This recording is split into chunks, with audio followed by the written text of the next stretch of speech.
जय श्री राम। हिंदू तनमन हिंदू जीवन, रग रग हिंदू मेरा परिचय। हो जाती दुनिया भस्म सात, जिसको पल भर में ही छूकर मैं मानव हूं निर्भयता का वरदान लिए आया भू पर। भय से व्याकुल दुनिया ने आरंभ किया भारत आश्रय। हिंदू तनमन हिंदू जीवन, रग रग हिंदू मेरा परिचय।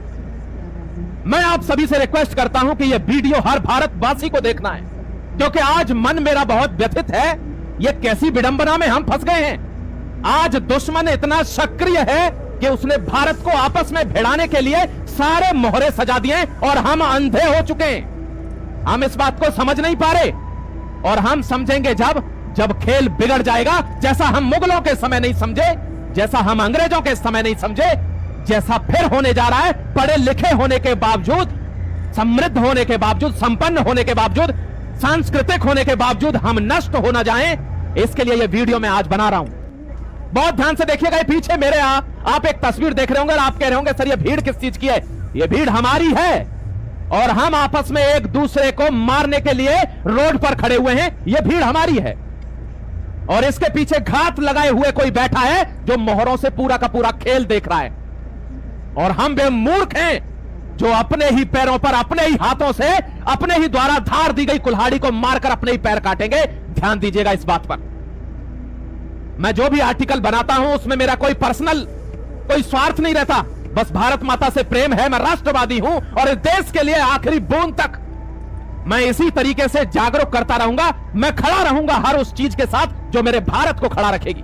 ध्यान रखना मेरे जाबाज, मैं ये भीड़ आपको दिखा रहा हूं। आज हम जाति पाति में ऐसे बट गए हैं कि मैंने इसीलिए ये बोला कि हिंदू तनमन हिंदू जीवन, रग रग हिंदू मेरा परिचय। आज पूरी कायनात खिलाफ हो गई है अजीत डोभाल साहब के उस स्टेटमेंट के कि हमें अपने कल्चर को वापस करना होगा। हमें भारत को भारत बनाने में फिर से, इसके उत्थान में फिर से जनजीवन को झोंकना होगा और उस चीज से घबरा चुके हैं लोग।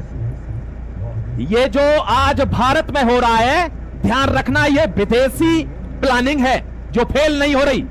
हमारे यहां की प्लानिंग तो बहुत आसानी से फेल हो जाती है।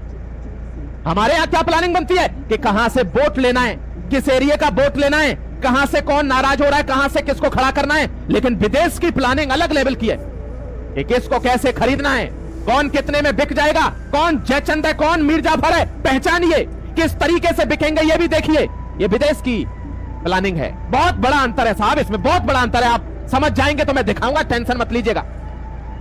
मैं आपको कुछ चीजें दिखा रहा हूं, बहुत ध्यान से देखिएगा आर्टिकल को। आपसे रिक्वेस्ट करता हूं, एक एक धागा खोलूंगा। फायर ब्रांड के लिए जाना चाहता हूं। एक एक धागा देखिए। पहला शब्द, जब यहां आपको अभी समझ में नहीं आ रहा होगा कि भारत में चल क्या रहा है, मैं समझाऊंगा आपको कि क्या चल रहा है।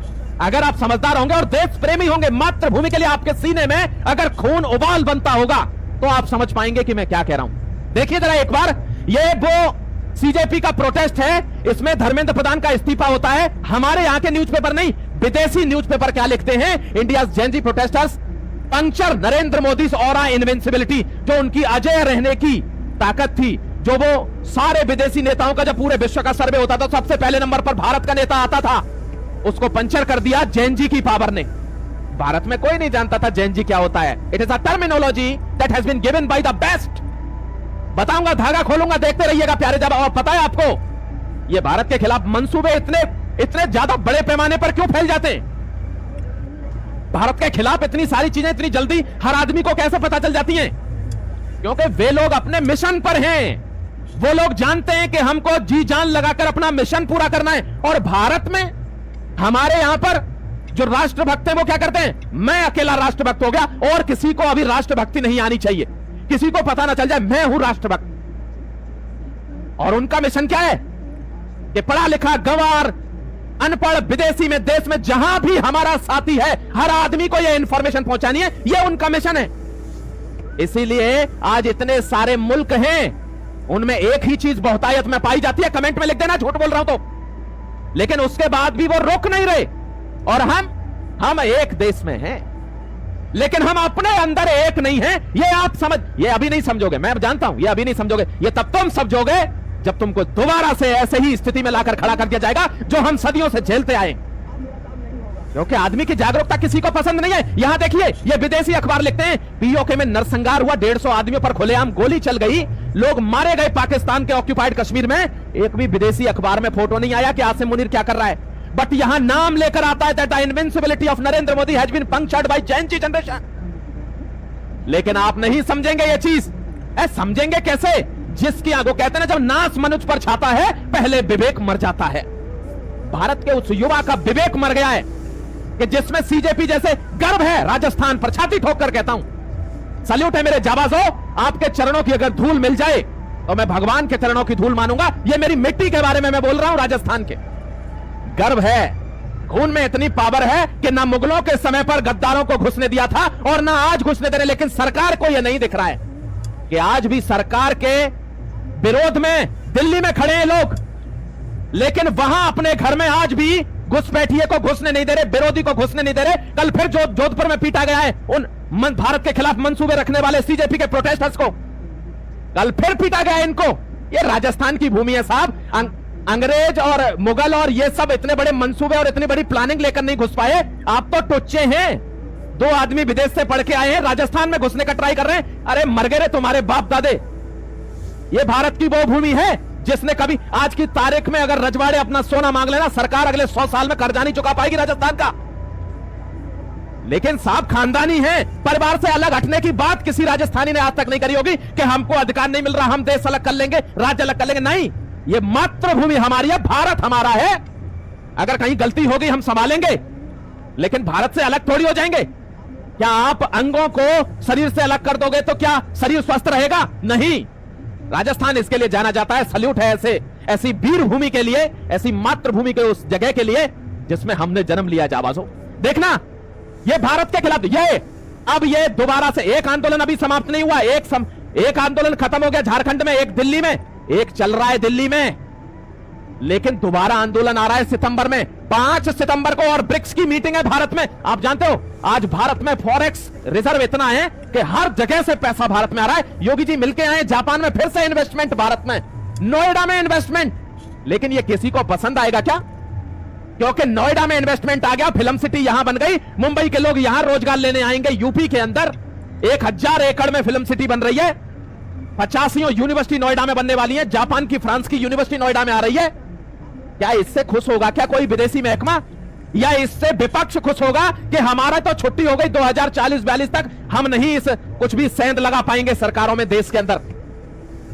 मेरे प्यारे जाबाजों, आपको एक बड़ा मैसेज दे रहा हूं, हल्के तौर पर दे रहा हूं, लेकिन समझ पाएंगे तो समझ लेना। मैं इससे ज्यादा क्या कर पाऊंगा वो कर दूंगा। देखिए, ये फिर ब्रिक्स की मीटिंग हो रही है। भारत का दबदबा है पूरी दुनिया में इस समय। ब्रिक्स की मीटिंग में भारत की बेइज्जती कैसे हो, पूरे इंटरनेशनल शेम कैसे बने, इसके लिए 5 तारीख को फिर दिल्ली में प्रोटेस्ट है। उन्हीं देशद्रोही टाइप के, उनके द्वारा, जिनमें 3000 लोग क्रिमिनल थे पिछले प्रोटेस्ट में। अरे तुमने शिक्षा के खिलाफ प्रोटेस्ट किया, वो प्रोटेस्ट खत्म हो गया, आदमी का इस्तीफा हो गया, अपने कारोबार में लग जाइए, बैठिए ना। नहीं, उस आदमी की FIR कराने के लिए उस बच्चे की कांग्रेस पार्टी का लीडर ऑफ अपोजिशन जा रहा है। क्यों? वो आंदोलन तो कांग्रेस जनता पार्टी ने चलाया था, तो अभिजीत दीपके को जाना था ना उसकी FIR कराने के लिए। ये क्यों जा रहा है? लेकिन आप लोग नहीं समझोगे, आप अंधे हो, आपकी मति मारी गई, आप समझना।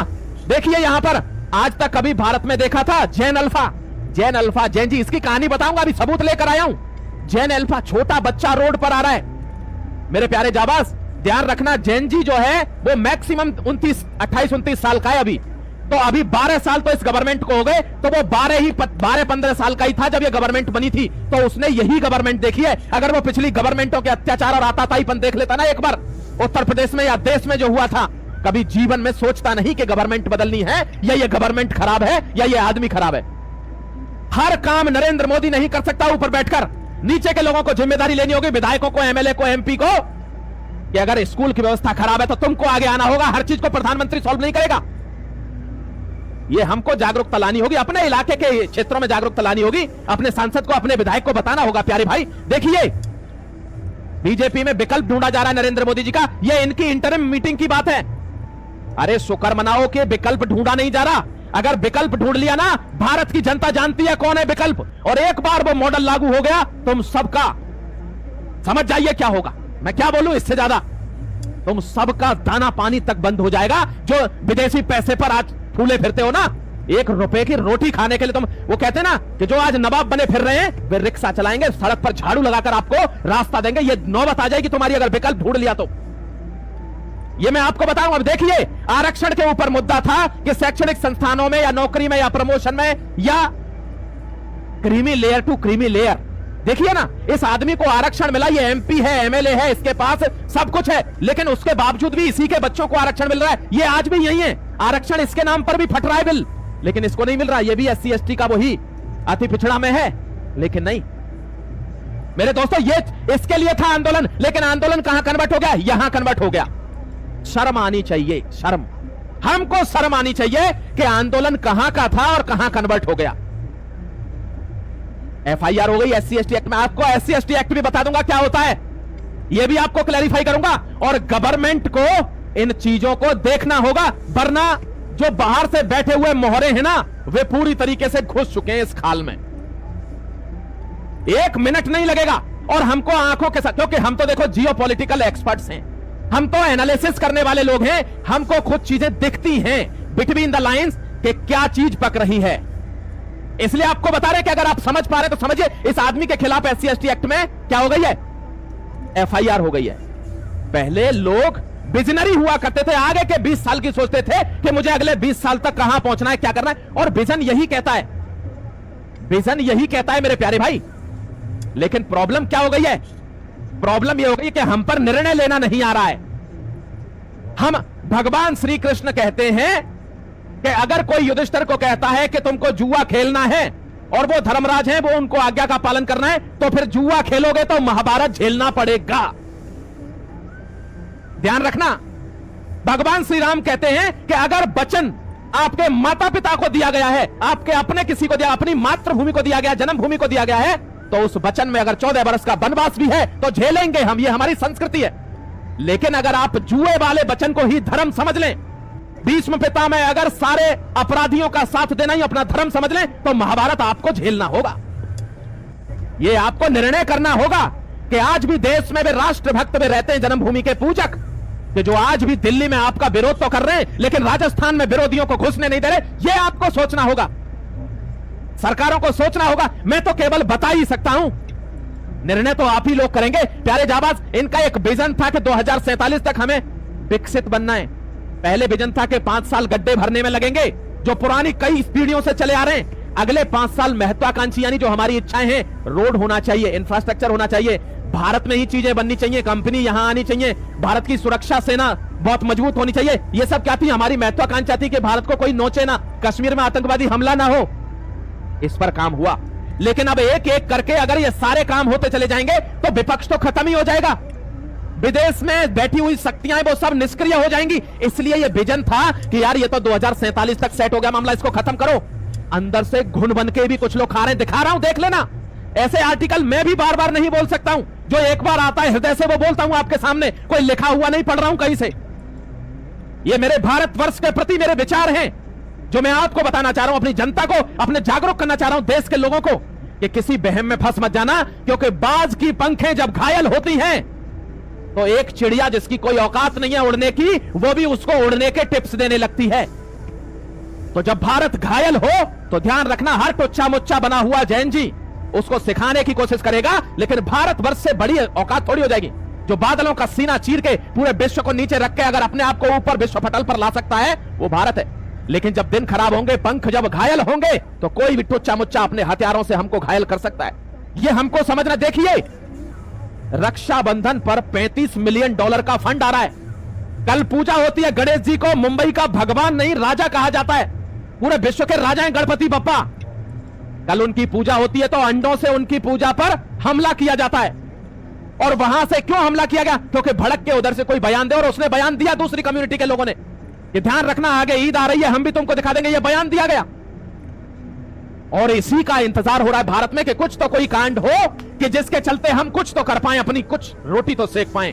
बाहर बैठे हुए लोग सिर्फ मूवमेंट का इंतजार कर रहे हैं। अगर भारत नहीं संभला तो बहुत कुछ गंवाएंगे हम।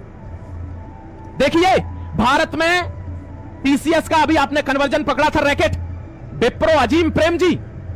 मेरे दोस्त, भारत बहुत अंदर से घायल है, दिल रोता है कभी कभार कि कैसे इनको ठीक किया जाए। देखिए, भाई बहन का यह सबसे बड़ा बंधन, सबसे बड़ा त्योहार है, लेकिन भारत के कल्चर को खा गया वेस्टर्न कल्चर, खा गई विदेशी सोच हमें। देखिए भाई बहन का ये कल्चर है, ये आपको कहीं लगता है कि फिल्म की शूटिंग कर रही है या रक्षाबंधन पर आई है? लगता है कहीं? क्योंकि हमारी नसों में विदेशी कल्चर घुसाना है। भारत अगर तरक्की कर रहा है, मां बाप अगर कुछ कह रहे हैं तो वो गवार है, बेवकूफ है। हमारे मां बाप जिन्होंने हमको जन्म दिया है, आज हमको वो बेवकूफ लगते हैं। हमारी सोच इतनी डेवलप हो चुकी है, मैं कुछ भी पहनूंगा महंगा। हनुमान जी ने रामायण में, आपने अगर रामायण कभी देखी होगी, पढ़ी होगी, उसमें हनुमान जी कहते हैं रावण से कि स्त्री चाहे कितनी भी सुंदर हो, पूरे आभूषणों से लदी हो, तो भी उसकी सुंदरता नहीं आती, क्योंकि उसके पास वस्त्र नहीं है। स्त्री की सुंदरता ही तब आती है जब वो वस्त्रों में हो और फिर आभूषण पहने। भारत कभी भी, हमारा सनातन का कल्चर है ये, हम कभी भी एक्सट्रीमिज्म में नहीं जाते कि तुम एकदम कपड़े उतार दो या पूरा ढक लो, कंबर लगा लो। हम कहते हैं जो हमारा बेसिक कल्चर है वो मेंटेन रहे, हमारी माताएं, बहनें, बहू, बेटियां कैसे रहती हैं वो मेंटेन रहे, ये सनातन का कल्चर है। लेकिन उसमें हमने विदेशी प्रोपेगेंडे घुसा दिए, हम अंधे हो गए। मेरे दोस्तों, मैं आपको ये सब क्यों बता रहा हूं? क्योंकि मैं आपको एक कॉन्सेप्ट समझाना चाह रहा हूं, एंड दैट टर्म इज जेन जी। हम नहीं जानते थे इस टर्म को, ये इंट्रोड्यूस कराया गया। क्यों? क्योंकि विदेशी तौर पर हमारा वर्चस्व है, कोई हमको रोक नहीं पा रहा। लेकिन हमारा जेन जी कहां से आया? आपने कभी ध्यान दिया है? भारत में पढ़ने वाला व्यक्ति जो भारत के स्कूलों में पढ़ा है, जो गुरुकुलों में पढ़ा है, पुरानी संस्था में पढ़ा है, जो अपने वेद पढ़ता है, जो अपने ग्रंथ पढ़ता है, वो कभी भी आपने देखा है भारत के खिलाफ गया हो? कभी भी नहीं। जो आदमी, चाहे भारत के नेता का लड़का हो, भारतीय हो, कोई भी हो, जो विदेश में पढ़ के आ रहा है, चाहे कोई भी नेता के लड़के हो जो विदेश में पढ़ के आ रहे हैं, वो मैक्स मुलर की थ्योरी पढ़ के आ रहे हैं, वो कार्ल मार्क्स की थ्योरी पढ़ के आ रहे हैं, वो व्लादिमीर लेनिन के कॉन्सेप्ट पढ़ के आ रहे हैं। उनको पता है कि राजनीति में कैसे बांटना है। ये कार्ल मार्क्स की थ्योरी बता रहा हूं आपको, ये सब विदेशी फिलोसोफर हैं। उसने कहा किसी जगह पर रिवॉल्यूशन कैसे कराया जाएगा, किसी में तख्ता पलट कराना है तो वहां कैसे लोगों को भड़काया जाएगा। मान लीजिए पैसे के तौर तरीकों पर लोगों को भड़काया जा सकता है कि आप लेबर क्लास हो और ये बड़े क्लास है, इस पर भड़काया जा सकता है। लेकिन अगर पैसे का कॉन्सेप्ट ना हो तो कल्चर पर भड़काया जा सकता है कि आप उनके कल्चर में घुस जाइए। मेरे दोस्त, 1729 1730 के जर्मनी के ये आर्यन वाले कॉन्सेप्ट को किसी दिन आपको समझाऊंगा, आपको समझ में आ गया होगा कि कैसे भारत को बांटा गया था अंग्रेजों के द्वारा। साउथ वालों को द्राविडियन बता दिया गया और नॉर्थ वालों को आर्यन बता दिया गया। और आज आपने देखा होगा, मैं जीता जागता उदाहरण हूं इस चीज का, कि पूरे दक्षिणी भारत में अंग्रेजी बोलने में दिक्कत नहीं होती है उनको, लेकिन हिंदी नहीं बोलेंगे वो, या तो वो अपनी लैंग्वेज बोलेंगे, तमिल, तेलुगु, मलयालम या कन्नड़, कोई भी। कर्नाटक में कन्नड़, तमिलनाडु में तमिल, मलयालम केरला में, या तेलुगु हैदराबाद आंध्र प्रदेश में, लेकिन वे हिंदी नहीं बोलेंगे, इंग्लिश बोलेंगे। इंग्लिश में कंफर्टेबल है वो। क्यों? क्योंकि अंग्रेजों ने पहले ये रिजर्वेशन नाम का जो चीज था वो ऐसे चलाया था कि तुम लोग तो अच्छे हो, साउथ इंडिया वालों, नॉर्थ इंडिया वाले लोगों का कल्चर अलग है, वे आर्यंस हैं। इसलिए भारत कभी सामंजस्य में नहीं रह पाया, और यह कारण था कि घुसपैठिए मुगल भारत के कोने कोने में घुस गए और लूटपाट करी, हमारे मंदिरों को लूटा। क्योंकि द्राविडियन लोग समझने लगे कि हम आर्यन से अलग है, भारत में दो तरीके के लोग रहने लगे। ये आपको कभी पढ़ाया नहीं गया ना, क्योंकि आपको तो हुमायूं की फूफी की लड़की की कौन सी नंबर की शादी छठे दामाद से हुई थी, यह पढ़ाया गया है। यहां देखिए, ये कॉन्सेप्ट है जैन जी, जो हमने कभी नहीं सुना, वेस्टर्न कॉन्सेप्ट है, ये आया। आप देखिए ना, why Narendra Modi economic model is not working in Indian youth. Economic model कि देश को बढ़ाना है, देश की तरक्की का मतलब हर किसी की तरक्की है, देश की अर्थव्यवस्था मतलब सब बढ़ेंगे, ये मॉडल काम क्यों नहीं कर रहा है? ये कौन लिख रहे हैं? ये लिख रहे हैं फाइनेंशियल टाइम। ये पीओके के बारे में नहीं लिखते, पाकिस्तान के बारे में ना, ये भारत के बारे में लिखे, क्योंकि भारत एक समृद्ध देश है, हजारों भाषाएं, हजारों यहां पर जातियां, संप्रदाय, विभिन्न चीजें रहती हैं, और फिर भी भारत अभी टूटा नहीं है। कितने देश नहीं टूट गए, पाकिस्तान जैसा टुच्चा भी टूट गया, भारत नहीं टूटा। ये हमारी पावर है, और इस पावर से ही घबराते हैं ये लोग कि कभी भी 10 साल के अंदर भारत विश्वगुरु बन सकता है, क्योंकि इनमें ये सामंजस्य की जो पावर है, यहां की जो बुद्धि है, यहां के जो इंटेलेक्चुअल लोग हैं, उनका दिमाग अलग लेवल का है, वे लीडर लोग हैं, वे दुनिया को गवर्न करेंगे। इस चीज से घबराते हैं ये लोग। पश्चिमी सभ्यता हमसे घबराती है, हमारे वेदों से सीखकर हम ही को मेडिसिन बेच रही है, हमारे ग्रंथों से सीखकर हम ही को पढ़ना सिखा रहे हैं, हमारी साइंस को सीखकर हमको साइंटिस्ट बनकर दिखा रहे हैं। और भारत में जाकर कार्ल मार्क्स की थ्योरी लेकर यहां के पढ़े लिखे नेता, चाहे वो अखिलेश यादव हो, चाहे कोई हो, जो बाहर से पढ़ के आ रहा है, वो बाहर की विदेश नीतियों को भारत पर थोप रहा है। यही कारण है कि भारत में राजनीति के नाम पर आज भी लूटपाट जारी है। देखिए, ये एक एक्ट है, राजीव गांधी के टाइम पे आया 1989 में, SC/ST एक्ट। इसको सुप्रीम कोर्ट ने खारिज किया। उन्होंने कहा है, देखिए लिखा हुआ है, उन्होंने कहा कि SC एक्ट जो है वो use for blackmail and settle personal scores, वो पर्सनल दुश्मनी निकालने के लिए या अपने किसी जमीन के मामले को, पैसे के मामले को या कोई भी चीज के लिए पर्सनल बेनिफिट के लिए SC एक्ट यूज किया जा रहा है, ब्लैकमेल के लिए यूज किया जा रहा है। इसको इन्होंने नल एंड वॉइड किया था, तो इसके खिलाफ बड़ी क्रांति हो गई कि इसको बहाल किया जाए और उसके चलते इसमें सेक्शन 18 जोड़ा गया प्यारे भाई, और इसको वापस कर दिया गया एज इट इज। मैं इसका एग्जांपल पहले पेज पर दिखा चुका हूं। अजीत भारती के खिलाफ SC ST एक्ट में क्या हुई है, FIR हो गई है। अब मैं आपको एक एग्जांपल दिखाऊंगा। देखिए इस कंटेंट में टाइम लगता है नौजवान, इसलिए आपको देखिए, ये बंदा है, इसका नाम है विष्णु तिवारी, ये बंदा है, इसका नाम है विष्णु तिवारी, इसकी उम्र है 23 साल। इस पर SC ST एक्ट लगता है, इसको गिरफ्तार कर लिया जाता है। इसको गिरफ्तार करके कोर्ट इसको लाइफ इंप्रिजनमेंट दे देता है कि उम्र कैद होगी तुमको। इसको उम्र कैद होती है, ये 20 साल तक कैद में रहता है और 20 साल के बाद कोर्ट सॉरी कह के बोलता है कि माफ कीजिएगा, आपके खिलाफ सबूत पुख्ता नहीं हो पाए, आप निर्दोष हैं। इसकी उम्र 43 साल हो जाती है, इसकी मां नहीं रही, भाई नहीं रहा, बहन नहीं रही, बाप नहीं रहा, कोई नहीं रहा, खत्म, कैरियर खत्म। मेरे जाबाज, ये है SC ST एक्ट। जो लोग दुर्दांत हैं, जो गलत तरीके से लोगों को परेशान कर रहे हैं, उसके खिलाफ जांच होनी चाहिए इस एक्ट के अंदर। लेकिन पर्सनल बेनिफिट के लिए अगर थोड़ी धक्का मुक्की हो गई, मुंह से कोई बदजुबानी हो गई, उसी पर 20 साल अगर किसी के खराब हो जाएं, अगर उसका पूरा खानदान नष्ट हो जाए, उसकी पूरा करियर नष्ट हो जाए, कोर्ट इसका हर्जाना नहीं दे सकता, कोई इसका हर्जाना नहीं दे सकता। यह प्रॉब्लम है भारत के अंदर, इसलिए हम एक नहीं हो पा रहे। क्यों? क्योंकि हमारी जातियां ही खत्म नहीं हो रही। हम आज भी जाति से बचना चाहते हैं, लेकिन सर्टिफिकेट की लाइन में हम सबसे आगे मिलेंगे कि मेरे को सर्टिफिकेट चाहिए, बिल्कुल अति से अति पिछड़ा का। क्यों? उनको सर्टिफिकेट लेने दो ना जिनको जरूरत है, जो असल में गरीब हैं, जो असल में निचले तबके के हैं, जिनके बच्चे पढ़ नहीं पा रहे, उनको सर्टिफिकेट लेने दो ना। तुम्हारे तो सरकारी नौकरियां हैं, तुम्हारे पास जमीन जायदाद है, तुम पीछे हटो ना भाई, हाथ जोड़कर विनती है। ये हमारी इच्छा शक्ति कर सकती है, इसको कोई सरकार नहीं बदल सकती माइंडसेट को। ये हमें खुद से चार्ज लेने होंगे, लेकिन हम जब तक लेते नहीं है, जब तक हमारी जान पर नहीं बन जाती है, ये हमारी दिक्कत है। देखिए कल परसों का ही मामला इटावा में, एक नेता ने SC ST एक्ट लगा दिया। नेता ने, हर आदमी इसका दुरुपयोग करने लगा है, और यह कारण है कि सरकार के विरोध में लोग खड़े हुए हैं। ये दलित भाई बहनों को भी सोचना पड़ेगा कि अगर आप अन्याय के खिलाफ लड़ रहे हैं तो आप अन्याय नहीं कर सकते। अन्याय के खिलाफ लड़, बाबा साहब अंबेडकर ने किसी को गाली गलौज नहीं करी थी, अपने हक की लड़ाई लड़ी थी, गाली गलौज या झूठे मुकदमे नहीं लगाए थे किसी पर। गांधी जी से उनके मतभेद थे तो थे, उन्होंने गांधी को सपोर्ट नहीं किया तो नहीं किया। लेकिन आज का दलित तो दो मुखौटा बनाकर खड़ा हुआ है। चंद्रशेखर रावण को देख लीजिए, गाली गलौज करता है, कितने सबूत मौजूद है, और बाबा साहब अंबेडकर का फोटो लेकर ढाल बना के रखा हुआ है, एक महापुरुष की बेइज्जती कर रहा है।